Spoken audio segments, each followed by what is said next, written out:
एक समय की बात है। एक छोटे से गांव में एक गरीब लकड़हारा रहता था, जिसका नाम रामू था।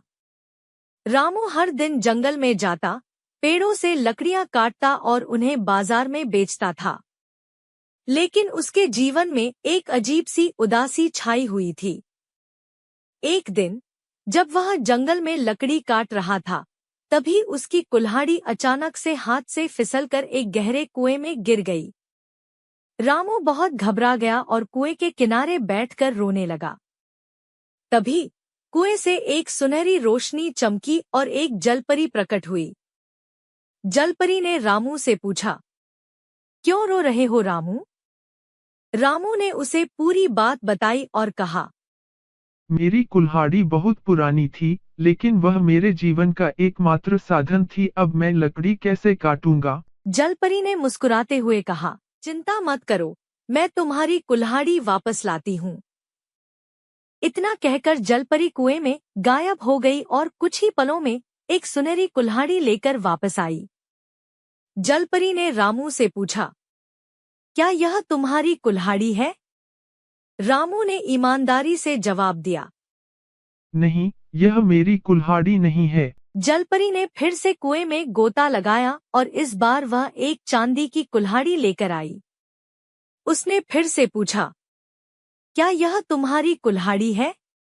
रामू ने फिर से ईमानदारी दिखाई और कहा, नहीं, यह भी मेरी कुल्हाड़ी नहीं है। अंत में जलपरी ने तीसरी बार कुएं में गोता लगाया और रामू की पुरानी लोहे की कुल्हाड़ी लेकर आई। उसने फिर से पूछा, क्या यह तुम्हारी कुल्हाड़ी है? रामू ने खुशी खुशी कहा, हाँ, यही मेरी कुल्हाड़ी है। जलपरी रामू की ईमानदारी से बहुत प्रभावित हुई और उसे उसकी लोहे की कुल्हाड़ी के साथ साथ वह सुनहरी और चांदी की कुल्हाड़ी भी उपहार में दे दी। रामू बहुत खुश हुआ और जलपरी का धन्यवाद करते हुए घर चला गया। कुछ दिनों बाद रामू के गांव के लोग उसकी सुनहरी और चांदी की कुल्हाड़ी को देखकर हैरान हो गए। रामू ने जब उन्हें पूरी कहानी सुनाई, तो गांव के एक लालची आदमी, जिसका नाम भीम था, उसकी आंखों में चमक आ गई। भीम ने सोचा कि अगर वह भी अपनी कुल्हाड़ी कुएं में गिरा दे, तो उसे भी ये कीमती कुल्हाड़ियां मिल सकती हैं। अगले ही दिन भीम एक पुरानी कुल्हाड़ी लेकर उसी कुएं के पास गया और जानबूझकर उसे कुएं में गिरा दिया। फिर वह रामू की तरह रोने का नाटक करने लगा। कुछ ही देर में जलपरी फिर से प्रकट हुई और उसने भीम से पूछा, क्यों रो रहे हो? भीम ने चालाकी से जवाब दिया, मेरी कुल्हाड़ी कुएं में गिर गई है, कृपया उसे वापस ला दीजिए। जलपरी कुएं में गायब हो गई और कुछ ही पलों में एक सुनहरी कुल्हाड़ी लेकर वापस आई। जलपरी ने पूछा, क्या यह तुम्हारी कुल्हाड़ी है? भीम ने बिना सोचे समझे कहा, हाँ, यही मेरी कुल्हाड़ी है। जलपरी ने गुस्से से भीम को देखा और कहा, तुमने झूठ बोला है। तुम्हारी सजा यह है कि अब तुम्हारी पुरानी कुल्हाड़ी भी तुम्हें वापस नहीं मिलेगी। इतना कहकर जलपरी गायब हो गई और भीम वहां अकेला रह गया। हाथ में कुछ भी नहीं था।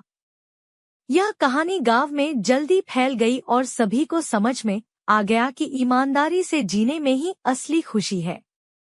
रामू अपनी ईमानदारी के कारण हमेशा खुश और संतुष्ट रहता था, जबकि भीम को अपनी लालच और झूठ के कारण पछताना पड़ा।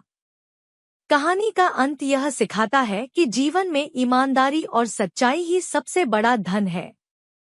यह आपको किसी भी कठिनाई से उबार सकती है, जबकि झूठ और लालच आपको कुछ भी नहीं दे सकते। इस प्रकार रामू ने अपनी साधारण और सच्ची जिंदगी में खुश रहना सीखा और उसकी कहानी गांव के बच्चों के लिए एक प्रेरणा बन गई। तो दोस्तों, ऐसी ही और कहानियां सुनने के लिए आप हमारे इस चैनल को सब्सक्राइब जरूर करें और बेल आइकन को भी दबा लें और इस वीडियो को अपने सभी दोस्तों के पास जरूर शेयर करें।